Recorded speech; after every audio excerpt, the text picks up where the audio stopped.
Mesdames, Messieurs, bonjour. Nous entrons dans ce temps de Noël et c'est un temps particulier, un temps de renaissance.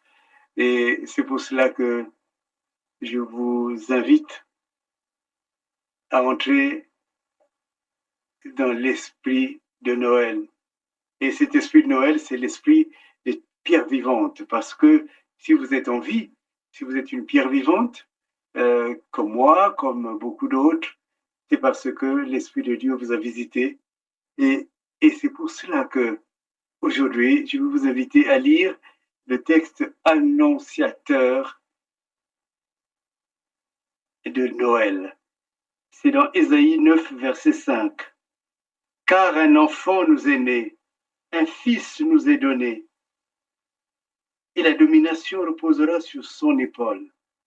On l'appellera admirable, conseiller, Dieu puissant, Père éternel, Prince de la paix.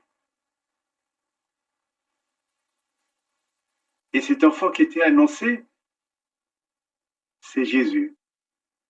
Et quand Jésus a vécu, il a en effet porté, on lui a donné tous ses attributs par ses œuvres, par son enseignement. Et alors, c'est ce texte d'Ésaïe 9, verset 5, qui va nous conduire dans la réflexion d'aujourd'hui. Un enfant nous est donné, un fils. Un enfant nous est né, un fils nous est donné. Et la question que l'on peut se poser, pourquoi est-ce que ce n'est pas un homme qui nous est donné, ce n'est pas un adulte qui nous est donné, mais un enfant qui nous est né. Eh bien, simplement parce qu'un enfant, c'est le renouvellement des générations, c'est le renouvellement de la famille. Et c'est le fait qu'en naissant dans une famille, la famille cesse d'être stérile. Et donc, la famille a un avenir. Un fils nous est donné, et ce fils qui nous est donné, dans d'autres versions, on retrouve un sauveur nous est donné. La dimension du fils, c'est cette dimension de celui qui, si l'enfant régénère la lignée, le fils est celui qui vient venger, qui vient sauver ceux qui étaient dominés. Et c'est pour cela que la suite en découle. La domination repose sur ses épaules. On l'appellera admirable, conseiller, Dieu puissant, Père éternel, Prince de la paix.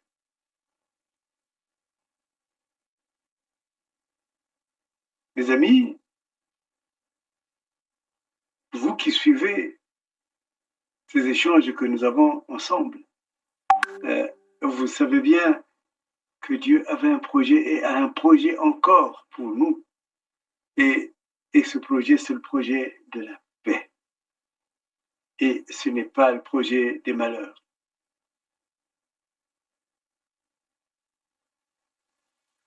Vous qui nous suivez, vous savez bien que nous avons dit,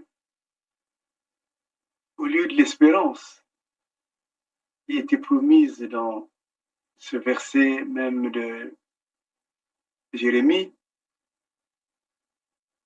le chant qui est arrivé jusqu'à nous, c'est Pachinampachi. Or, je vous ai dit que, et vous le savez aussi, que Pachinampachi, c'était la parole de Jésus. C'est la parole. Et c'est ce qui a donné la passion de Jésus. Pachinampachi. Difficulté après difficulté. Cela a donné la passion de Jésus. Mais le Pachinampachi de Jésus va ouvrir une porte vers le Père, le retour vers le Père. C'est la grande espérance, c'est cette souffrance ne dure qu'un moment, n'a duré qu'un moment. Mais évidemment, c'est un moment interminable. Cette souffrance, Jésus dira même, si tu pouvais l'éloigner, cette coupe, mais ce souhait de l'éloignement de la coupe va laisser place à un acquiescement. Et c'est pour cela que je suis là. Il faut que cette coupe, je la boive jusqu'à la lie. Il y a donc, dans la souffrance vécue par Jésus, non pas une consolation, mais un triomphe à la fin. Or, souvent, chez nous, comme je dis chez nous, partout sur la terre, quand on regarde les gens vivre, quand tu poses la question à quelqu'un, parfois même on hésite de poser une question à quelqu'un, est-ce que ça va? Ben, la personne, à tout instant, va te répondre, va chez quoi? C'est vraiment la difficulté, les difficultés. Et vous savez aussi bien que moi, il y a, et je parle congolais, il y a un auteur que j'aime beaucoup, un grand chanteur, mais sa chanson, à la fois, elle est réaliste, mais dans le même temps, euh, elle est déprimante. Et ce grand auteur, c'est Lubelo, Jacques Lubelo, qui a chanté Pasizonta Mazatuka, Batata Bafuiririzo, Pasizonta Mazatuka, Nabetobala, Tujiza Bwana. Et ces souffrances que nos anciens ont rencontrées, ont vécues, ne se sont pas arrêtées, elles ont continué jusqu'à nous. Et nous, les enfants, nous venons la trouver. Sous-entendu, si on ne la résout pas, d'ailleurs, c'est l'objet de mon combat politique, si on ne résout pas ces difficultés-là, eh ben, les générations qui vont suivre vont continuer à les vivre, à les subir. Or, ce n'est pas le projet divin. Ce n'est pas le projet divin que le même peuple souffre toujours. Ce n'est pas le projet divin que les souffrances, on appelle les souffrances. Et que souffrance après souffrance, nous entrons dans les générations de souffrance. Dieu est un Dieu d'espérance. Et Dieu, quand il accorde ou il accepte la souffrance, j'ai envie de dire qu'il accepte à titre pédagogique. C'est un enseignement. C'est un enseignement. Le Christ, en arrivant à Golgotha, entre dans une dimension la plus ténébreuse, la plus terrible de son existence. Eh bien, cette souffrance qu'il affronte, qui ne fuit pas, est une souffrance qui le conduit au salut pour tous. Il va se donner et il va, par le fait de se donner, le fait d'accepter d'aller jusqu'à la croix, il devient le Fils qui vient nous sauver. La croix devient le lieu où on est sauvé. Et donc, dans l'enseignement biblique, dès la naissance, cet enfant porte ce destin-là. Un enfant nous est donné, il faudrait se rappeler que ce qu'on appelle Isolélé, Israël, cet Israël-là était sous la domination, une domination implacable.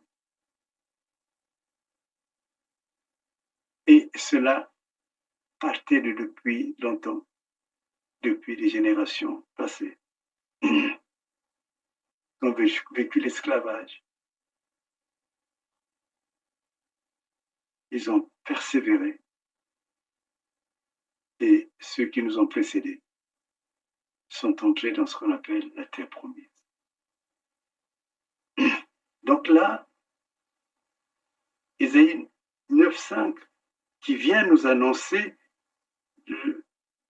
le Fils qui nous est né. J'ai envie de dire que demain, vous allez entrer dans le projet de ce Fils. Beaucoup de gens polémiquent en disant que Noël n'est pas exactement la date de naissance de Jésus, que Noël est une fête païenne qui a été reprise. Cela n'est pas mon objet actuellement. Mon objet est qu'il y a un projet de Dieu que nous avons découvert ensemble en Jérémie.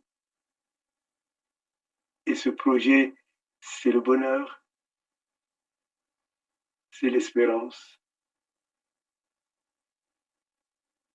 Et mon but, ma prétention, c'est que ce qui a été dit dans Jérémie, je veux que vous puissiez le vivre.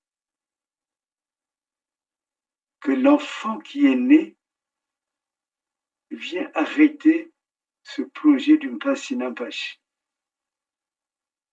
Que l'enfant qui nous est né n'est pas seulement la chanson de Noël.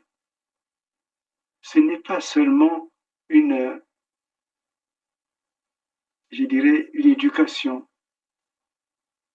mais c'est vraiment Dieu qui vient prendre en main le destin de son peuple. Et même quand je dis cela, cela donne le sentiment de ce qui a été déjà entendu. Mais moi, je voudrais que, à partir de cet enseignement, mais aussi à partir de ce soir ou de demain, je ne sais pas à quel moment tu vas écouter ce que je suis en train de dire, je voudrais que la naissance de cet enfant devienne une naissance dans ta propre vie. Je voudrais que ce qui est dit de Jésus intègre totalement ta vie, comme cela a intégré ma vie. Je voudrais que nous sachions, nous prenons vraiment conscience que Jésus est vraiment né. Il y a des gens qui déclarent que Jésus n'a pas existé. C'est un mensonge. Il y a un grand philosophe qu'on appelle Nietzsche, vous le connaissez, qui a déclaré que Dieu est mort.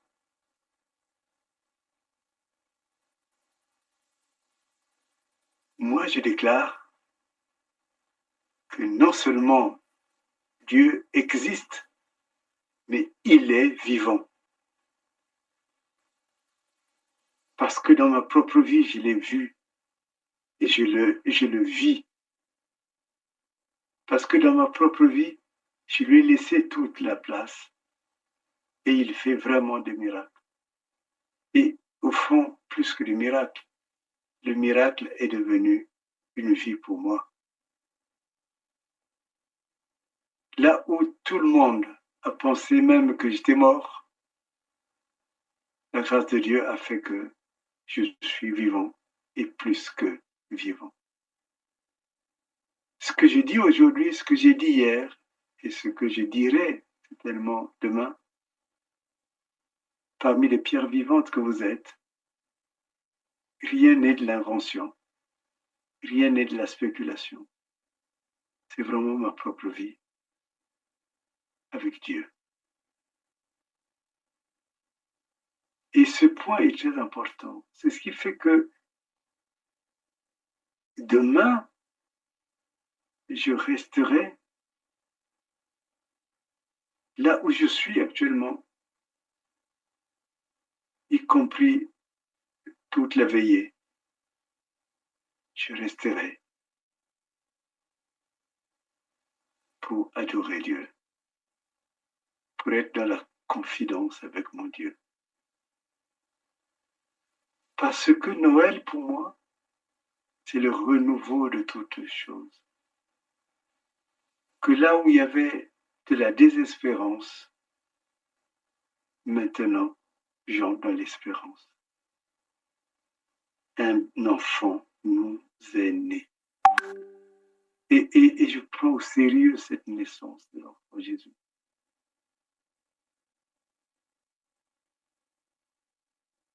Et je ne la prends pas dans le sens des supermarchés pour recevoir des cadeaux, pour que moi-même je me donne en cadeau à ce Jésus qui est né.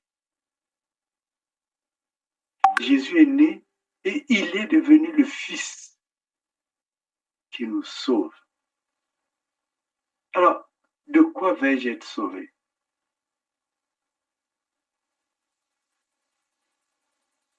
J'ai envie de dire que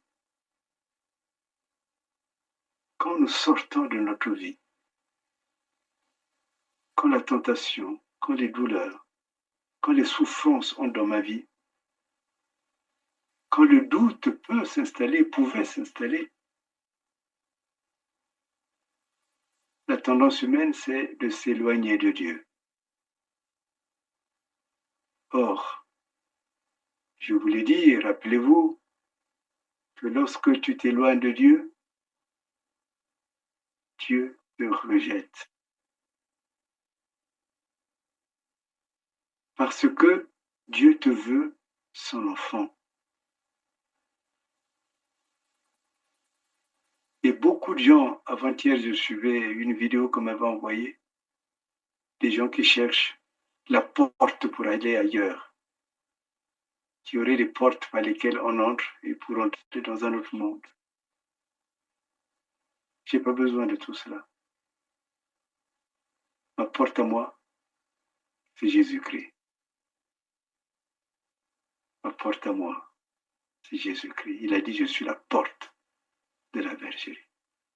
Celui qui entre par la porte n'est pas un voleur. Il va entrer dans la bergerie et il aura tout ce dont il a besoin. Donc, je suis heureux d'accueillir l'enfant qui nous est né. Et je suis heureux d'entrer auprès du Père avec son Fils. Parce qu'il est né, il est le premier né parmi les enfants de Dieu. Et en étant le premier né, il fait de moi aussi l'enfant de Dieu, l'enfant que Dieu cherche. Rappelez-vous, je vous ai dit, c'est votre vie qui devient le jardin d'Éden. Mais quand Dieu vient dans ce jardin, tu n'es plus là. Tu es ailleurs. Alors Jésus vient pour dire, non, non, tu t'es trompé, reviens ici. Beaucoup me disent, et surtout quand j'avais la charge pastorale totale, beaucoup me disaient, mais Jésus, je lui parle, il ne répond pas.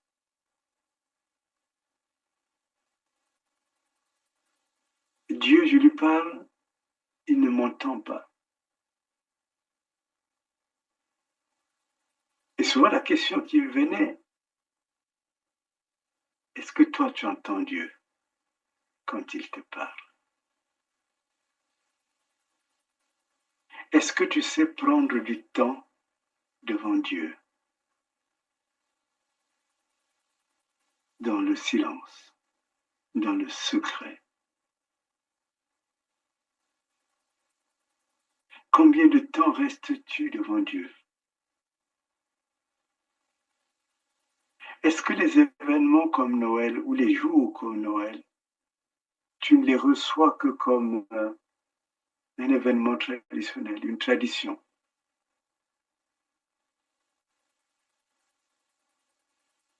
Est-ce que tu vas faire le tour, même t'endetter, uniquement pour le repas de Noël,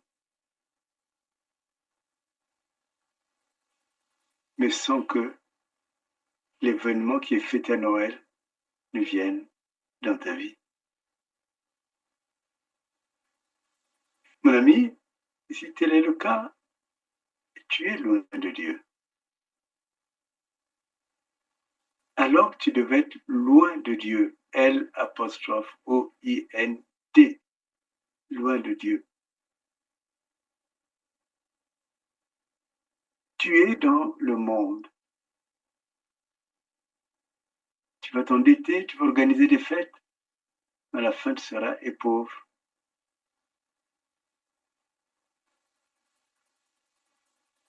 Et toi-même, tu continueras à avoir faim. Loin de moi l'idée que organiser un repas en famille soit une mauvaise chose. Loin de moi l'idée que faire la fête à Noël soit une mauvaise chose. Mais le plus important, c'est peut-être avant la fête, approche-toi du trône de Dieu, approche-toi de Dieu. Il n'y a pas de formalité spéciale. Dis simplement Dieu, me voici. Je veux te contempler, je veux voir qui tu es. Je veux vivre un moment avec toi.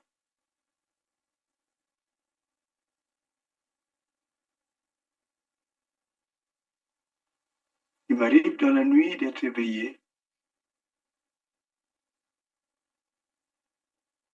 et je sais que le Seigneur veut me parler. Je me rends disponible.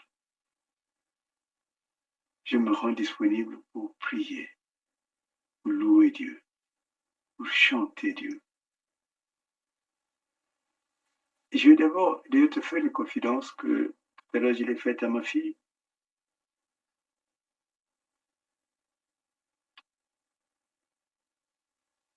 Les 3 jours qui ont précédé,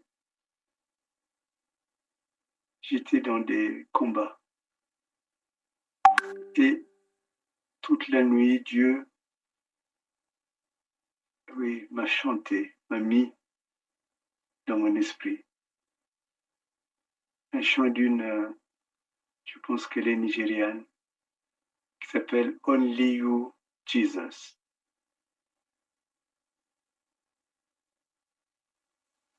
Il n'y a que toi, Jésus, qui peut faire ce que aucun homme ne peut faire. Il n'y a que toi, Jésus, qui peut résoudre les situations les plus terribles et totalement les résoudre. Parce que tu es capable. Il n'y a que toi qui es capable. Et c'était dans une nuit de combat. Dieu m'a gardé dans ce chant. Et j'ai pu me réveiller avec la force, avec l'espérance. Et l'autre, c'est la chanson d'une sœur je crois, de Kinshasa, de Kin, qui a chanté Élévation, autorité, puissance, nous marchons dans la victoire. Comme disait Paul, tous ces chants, tous ces cantiques nous remettent toujours, malgré les épreuves, malgré les difficultés, dans l'espérance en Dieu. Il ne faut pas quitter ton jardin pour aller ailleurs. Je parle de cela en termes de témoignage parce que j'ai mes combats, tu as tes combats, mais ne désespère surtout pas. Ne doute pas de Dieu. Parce que ce que tu as de meilleur, c'est cette relation avec Dieu. Prends le temps avec Dieu. Jésus a même dit, quand tu veux prier ton Dieu, quitte la foule, va t'enfermer dans ta chambre et là-bas, ton Père t'attend. Est-ce que le Noël d'aujourd'hui va te parler différemment? Est-ce que ce Noël d'aujourd'hui, tu donneras 1 minute, 2 minutes, 30 minutes, 1 heure, et peut-être toute une nuit pour Jésus? Le diable sait bien que nous aimons beaucoup la distraction. Alors, il nous les met pour que nous ne puissions pas nous concentrer. Or, dans la vie, Noël est une boussole. C'est un moment, souvent les gens font le point le jour de l'an, mais en fait, ils ne font jamais le point parce que le jour de l'an, ils vont danser, ils font tout cela, qui sont des fêtes. Je ne condamne pas les fêtes. Mais la fête vaut quand tu sais où tu es, d'où tu viens et où tu vas. Et j'ai envie de t'inviter à faire que Noël devienne un temps pour toi, toi-même, sans qu'il soit nécessaire, sans qu'il soit nécessaire que la foule soit là, le groupe soit là, la famille soit là. Mais toi-même, rapproche-toi de Dieu. Et en te rapprochant de Dieu, tu verras que Dieu va ouvrir la porte, le chemin qui permet de passer d'un passé d'un passé vers l'espérance, dont seul Jésus est le porteur. Il en est le porteur parce que le texte nous dit la domination, c'est-à-dire le règne, le pouvoir repose sur son épaule. Et il y a des témoignages, on l'appellera l'admirable.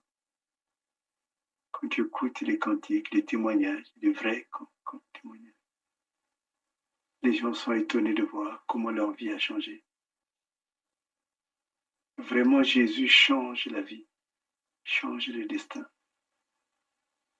Dans les pays où les gens combattent le pouvoir, un pouvoir qui leur fait du mal, si ces gens se mettaient ensemble, si ces gens prenaient le temps ensemble devant Dieu,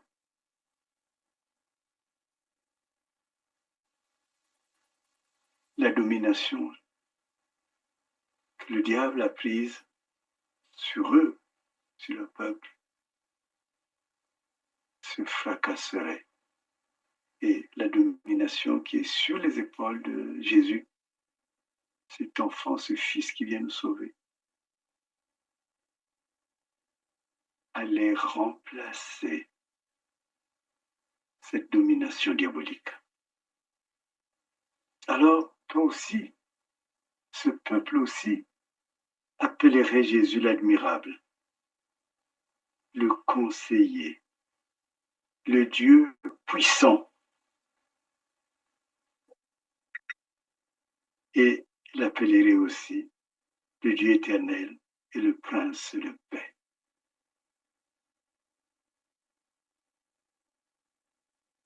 Mais souvent, comme il est dit en Ésaïe, toujours,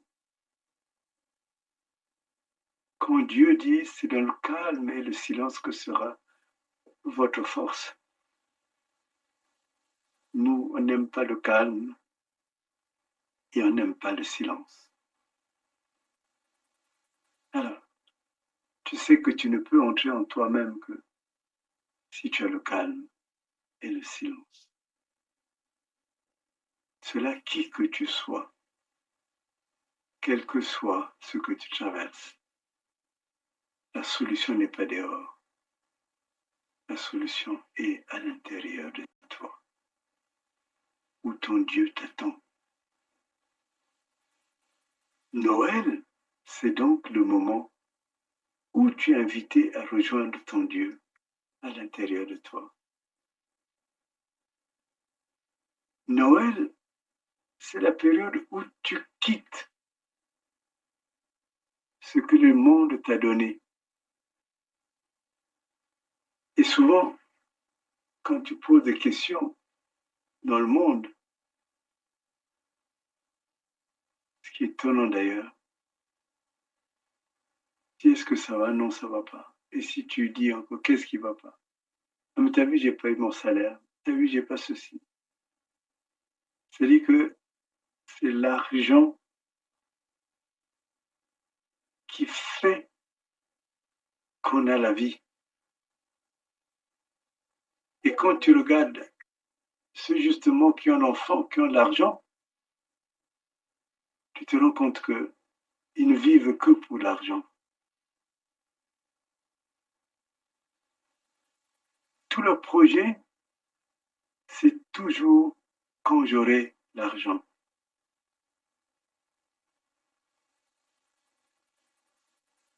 Et cela, Jésus l'a condamné.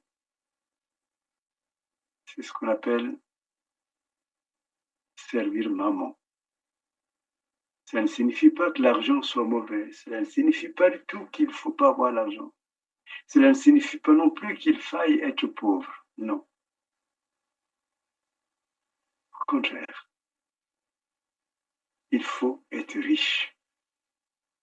Au contraire, il faut avoir de l'argent. Et j'aime beaucoup le texte de 3 Jean, troisième épître de Jean, chapitre 1 au verset 2, qui dit, bien-aimé, je veux que tu prospères à tous égards et que tu sois en bonne santé, comme prospère l'état de ton âme.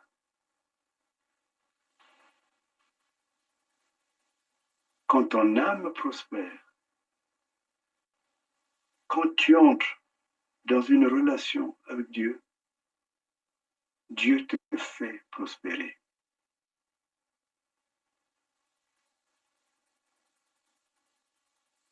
Et Dieu te donne la bonne santé.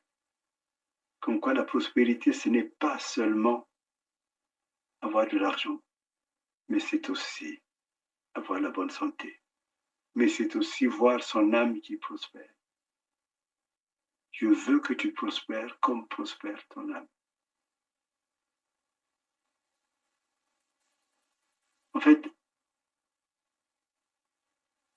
pourquoi est-ce que c'est l'âme qui doit d'abord progresser, prospérer, avant que tu puisses avoir et l'argent et la santé?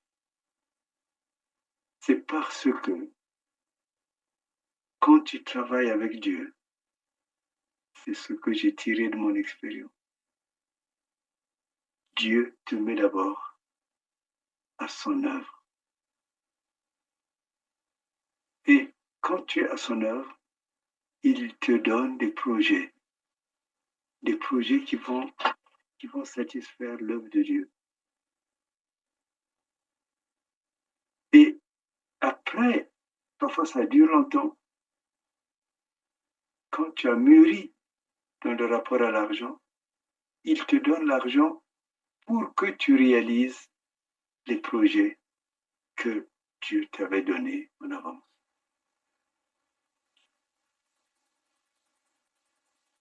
Et j'ai envie de dire, l'argent sans projet n'est que ruine de la vie. L'argent sans projet n'est que ruine de la vie. Parce que tu vas devenir comme le fils prodigue. Il avait exigé que son père lui donne son héritage. Et quand il a eu l'argent qu'il fallait, il a fait ses fêtes, comme dit la Bible, il a fait les télés avec les filles, et à la fin, tout a été consommé dans ses réjouissances. Il a fini par se disputer des tubercules avec les cochons. Et il est revenu honteux chez le père, parce qu'il n'y avait pas de projet pour cet argent. Je suis sûr que dans ta vie, tu connais des personnes qui ont eu de l'argent, ou peut-être toi-même. Je connais quelqu'un qui a eu des taxis à Brazzaville, et c'était la belle vie. Mais maintenant, comme il n'y avait pas un projet divin, maintenant, c'est devenu une personne très fragile. Donc, vous voyez, ce n'est pas vers l'argent qu'il faut tendre. Ce n'est pas cela ce que Noël apporte.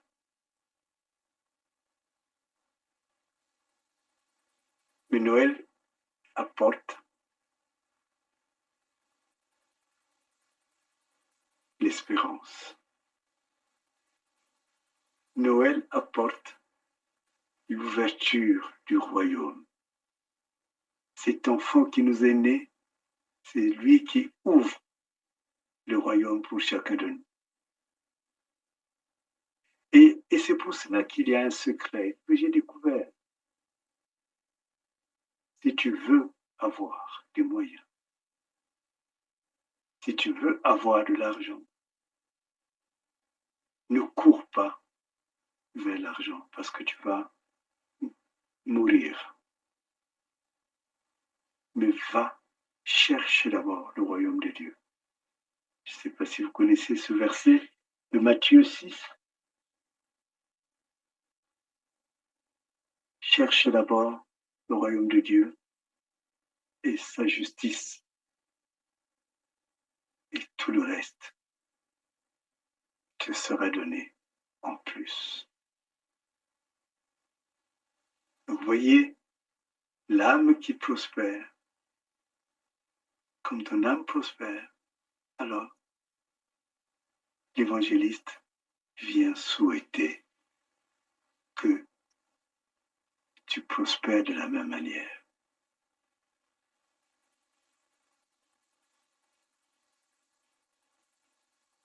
Quand tu regardes l'expression grecque, je ne sais pas si vous connaissez un peu le grec, quand il dit chercher le royaume de Dieu, l'expression grecque qui est utilisée, basileia, et c'est vraiment une sorte de plénitude. Et c'est un royaume, mais un royaume qui n'est pas selon le monde, mais le royaume de Dieu. Et il dit également, si tu cherches le royaume de Dieu et si tu cherches la justice de Dieu, dikaiosune, la justice de Dieu, alors tout le reste, tota rei, tout le reste, je dirais, tu le ramasseras. On te le donnera même. Et c'est là un secret important. Si tu cherches le royaume de Dieu, si tu cherches la justice de Dieu, le reste te sera donné. Et cette notion de la disponibilité des choses de ce monde, Jésus, c'est une leçon qu'il donne souvent.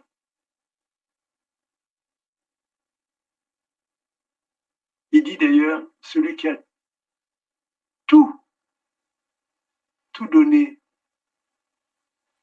pour moi, pour me suivre. Celui qui a quitté père, mère, il aura au centuple des pères, des mères, et des frères et des sœurs. Ce sont des notions importantes, ce sont des clés importantes. Quand souvent on dit, dans ma vie, les choses ne changent pas.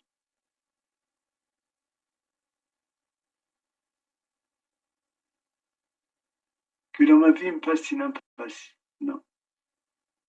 Que ma vie est toujours compliquée. Comme chantait Ipoupa. La vie ne peut pas être toujours compliquée. Dieu te délivre pleinement si tu le cherches. Et si tu délivres, t'as tout, ce qui fait la préoccupation du monde ne devient que le tas total des tireurs de la rue. Tu me vas tota. C'est-à-dire que c'est des choses que tu ramasses. Alors qu'avant, quand Dieu n'était pas dans ta vie, c'était même le combat de ta vie. Et pourquoi ces choses te sont données? Parce que ces choses resteront sur cette terre. Les maisons, tout ce qu'on peut avoir, tout cela restera sur cette terre. C'est pour cela que Noël doit avoir une signification différente. Noël, c'est Dieu qui vient à nous. Noël, c'est Dieu qui est parmi nous. C'est pour cela que les évangiles qui accueillent Jésus l'appellent Emmanuel, le Dieu qui est avec nous. Donc, n'entre plus dans Noël comme tu y entrais avant. Donne-toi un temps pour Dieu, un temps pour écouter Dieu, un temps pour oublier même ce qui préoccupe ton esprit.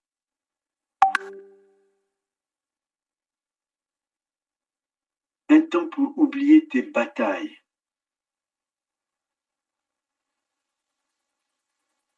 Un temps pour venir rappeler à Dieu qu'il est ton Père. Laisse Noël permettre que ton âme prospère. Et tu verras que tout le reste de ta vie va prospérer. Et ce qui changera, c'est quand tu verras, tu regarderas ce qui te permet de prospérer, toutes ces choses-là, tu regarderas, tu verras toujours Dieu. Voilà ce que Dieu veut. Voilà le secret. Le secret, c'est que pour être prospère, il faut regarder d'où vient la prospérité, de qui vient la prospérité. Et alors, à ce moment-là, sans offenser personne, tu peux dire Mbongo et Lokwapamba. L'argent, c'est rien. Alors quand je dis cela, je peux vexer, énerver des personnes. Mais je le redis parce que c'est l'essentiel. Si tu cherches l'argent pour l'argent, peut-être même, jour de l'an, tu quitteras le monde. Mais si tu regardes Dieu, Dieu te donnera tout cela, y compris l'argent, parce que tu l'utiliseras dans le projet qu'il a, lui, à cœur.